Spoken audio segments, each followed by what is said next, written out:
One of the most valuable contributions a leader can make to a meeting is to clarify what's been said so far. So we're going to look at how to do this, and we'll actually get some practice.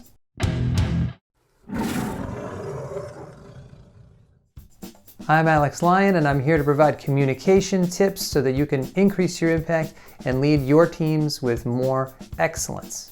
We're going to talk about how leaders crystallize and bring together a conversation that might be losing focus, that might be getting complex. It's actually one of, I think, the key skills that a leader needs to develop if he or she really wants to focus the team and to move people in the right direction. But instead of just talking about it, we're going to go to the computer and we'll look at a couple of concrete examples so that you can look at how this appears visually.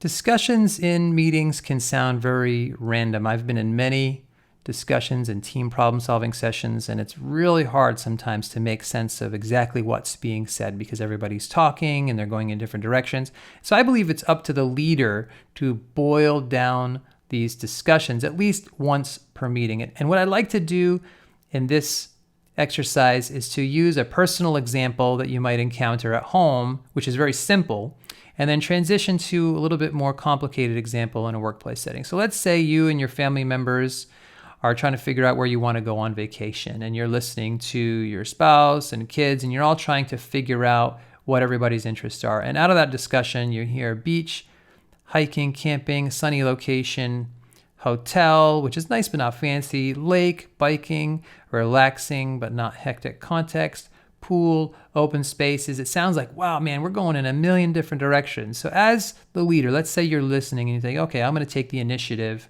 and step in here and boil it down. And let's say you hear in that discussion three main themes. You hear water, some physical activity, and a relaxing context. Well, you would step in at some point, once most of the ideas are out there in voice, you step in and you summarize and clarify those themes for the group. It's going to be a really helpful moment for them to get focused and then move forward from that point. So they may be confused or not know where the conversation is going, and you cinch it together and you give everybody there something concrete to respond to, and then everybody can move forward on that common ground. So in one or two sentences, it sounds a little bit like this. So it sounds so far like I'm hearing three major themes. First, that people seem to like water and being around water. They want to do lots of physical activity, and they want their overall context to be relaxing and not stuffy. Does that sound about right? And then you give people a chance to respond, to clarify, to add their own thoughts. I have seen many skilled leaders step in after the flow of the conversation gets a little too scattered and add this focus, and it really is leading the group in a new productive direction where they can be much more effective. Let's move now to a little bit more complicated professional example. These are going to sound like very random problems, but then we'll attempt to add some order to it. So let's say you're talking about how people are coming along in their jobs and developing. And some of the issues are that orientation for new hires is a little scattered. Employers aren't making good use of existing support. There's no clear path to promotion for veteran employees. Training sessions for new hires are too theoretical and don't connect. It takes too long to get people up to speed, and the professional development opportunities are not clear for more advanced people. And people don't know who to ask for what, especially the new people. And we don't have any good data on how new employees progress. We only have anecdotal data. So now if you're listening and you're 20 minutes or 30 minutes into a discussion like this, it can sound like, man, we have a lot of problems. And chances are other people are thinking the same things. Like, these are random problems that are all over the place. So as a leader, you want to let people express themselves. And once you've heard most of what you feel like or most of the ideas come out, then you want to step in and crystallize it. So here are the buckets that I summarized and clarified on these issues. I would say bucket one, sounds like we have most of our issues with new hires.